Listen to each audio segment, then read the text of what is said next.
Salut à tous. Aujourd'hui, nous plongeons dans un sujet à la fois fascinant et terriblement préoccupant.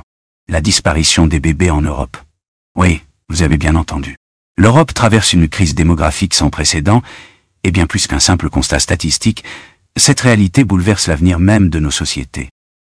Imaginez un continent où les terrains de jeu se vident, où les écoles ferment leurs portes faute d'élèves, et où des générations vieillissantes peinent à maintenir une économie déjà fragile. Ce n'est pas seulement une crise européenne, mais un défi mondial qui remet en question nos priorités et notre vision de l'avenir. Pourquoi faisons-nous de moins en moins d'enfants? Quelles conséquences cela a-t-il sur nos systèmes sociaux, économiques et culturels? Et surtout, quelles solutions pourraient inverser cette tendance alarmante? Restez bien avec nous, car ce débat crucial engage non seulement l'avenir de l'Europe, mais peut-être celui du monde entier. L'Europe traverse une crise démographique sans précédent. En 2024, la France n'a enregistré que 663 000 naissances, un chiffre historiquement bas depuis 1946. Avec un indice de fécondité de seulement 1,59 enfants par femme, le seuil critique de 2,1 nécessaire pour le renouvellement des générations semble désormais hors de portée. Et ce phénomène dépasse largement les frontières françaises. En Allemagne, les naissances ont chuté de 13% en seulement 2 ans. En Grèce, l'année 2022 a marqué un record dramatique, le plus faible nombre de naissances en 92 ans, menaçant certaines régions de désertification. Même le Luxembourg, symbole de qualité de vie, n'échappe pas à cette tendance alarmante. Ces chiffres glaçants ne sont pas de simples données, ils incarnent une transformation radicale de nos sociétés. Entre pressions économiques et bouleversements culturels, une nouvelle dynamique démographique redéfinit les priorités et les enjeux pour l'avenir de l'Europe. Comme l'a justement rappelé l'historien Arthur Chevalier, avoir une population nombreuse et suffisante n'est pas une option, c'est une condition de notre survie. Les raisons de ce déclin sont multiples, mêlant histoire, culture et défis économiques. D'abord, l'âge moyen pour avoir un premier enfant ne cesse d'augmenter. Autrefois situé autour de 25 ans, il dépasse désormais fréquemment les 30 ans, réduisant mécaniquement le nombre total d'enfants qu'une femme peut avoir au cours de sa vie. Ensuite, les pressions économiques pèsent lourdement sur les décisions familiales. L'inflation galopante, les loyers exorbitants et le coût toujours croissant de l'éducation font de la parentalité un véritable défi financier, décourageant de nombreux couples de fonder ou d'élargir leur famille. La déchristianisation des sociétés européennes constitue un autre facteur souvent sous-estimé. Dès le XVIIIe siècle, l'abandon progressif des valeurs religieuses en France a coïncidé avec une baisse notable de la natalité, encouragée par l'adoption de pratiques de contraception naturelle. Aujourd'hui, ce phénomène est amplifié par l'accès généralisé aux contraceptifs modernes et à l'avortement, symbolisant un changement culturel où le modèle familial traditionnel recule face à de nouvelles priorités. Enfin, des facteurs psychologiques viennent renforcer ce recul. L'éco-anxiété, combinée aux incertitudes liées aux crises climatiques, géopolitiques et sanitaires, rend l'idée de parentalité intimidante, voire irréalisable, pour beaucoup. Dans un monde perçu comme instable, avoir des enfants semble parfois un pari trop risqué. Si la natalité continue de chuter, les répercussions pour l'Europe seront profondes et durables. Dans quelques décennies, un tiers de la population européenne pourrait être âgée de plus de 65 ans. Ce vieillissement fragilisera les systèmes de retraite, surchargera les services de santé et limitera la vitalité économique de tout le continent. Arthur Chevalier le résume parfaitement. La France se remettra de tout, sauf d'un effondrement démographique.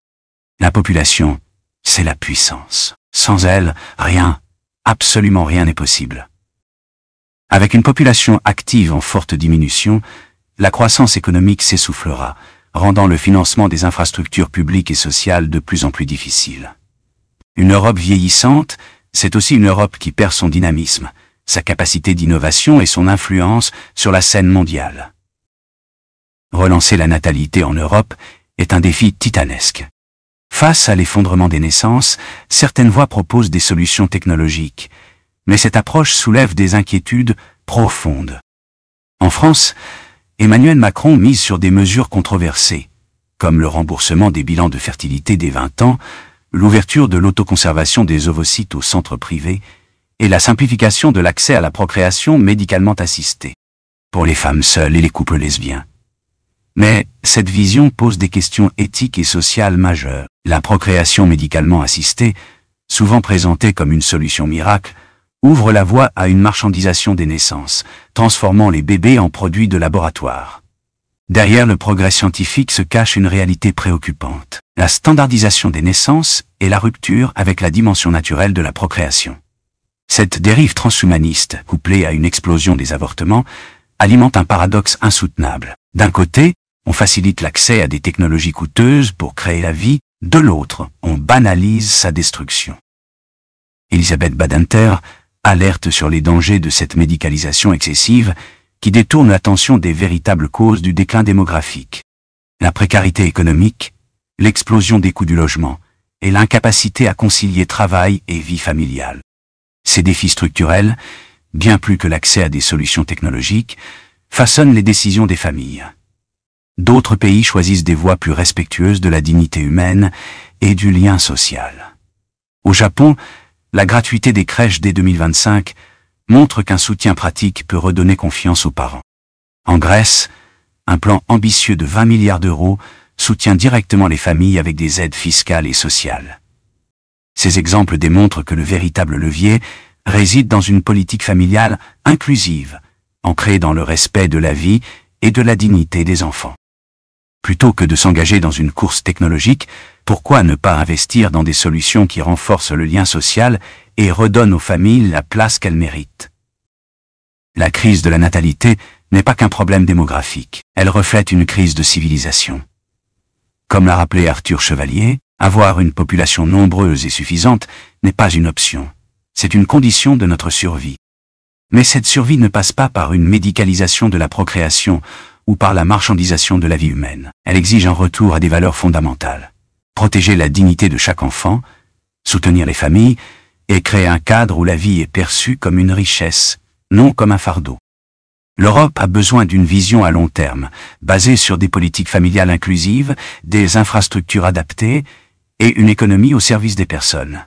Ce n'est pas dans les laboratoires que nous trouverons l'avenir, mais dans les foyers où l'amour et l'espoir redonnent un sens à chaque naissance. Et vous, qu'en pensez-vous? La solution réside-t-elle dans un modèle inclusif et humaniste, ou dans des innovations technologiques qui nous éloignent de l'essentiel? Faites entendre votre voix dans les commentaires. Likez cette vidéo pour soutenir notre travail, et abonnez-vous pour continuer à explorer des sujets cruciaux comme celui-ci. Si vous souhaitez contribuer davantage, vous pouvez aussi nous soutenir via un don. Ensemble, nous pouvons bâtir un futur où chaque vie compte et où l'Europe retrouve son souffle démographique.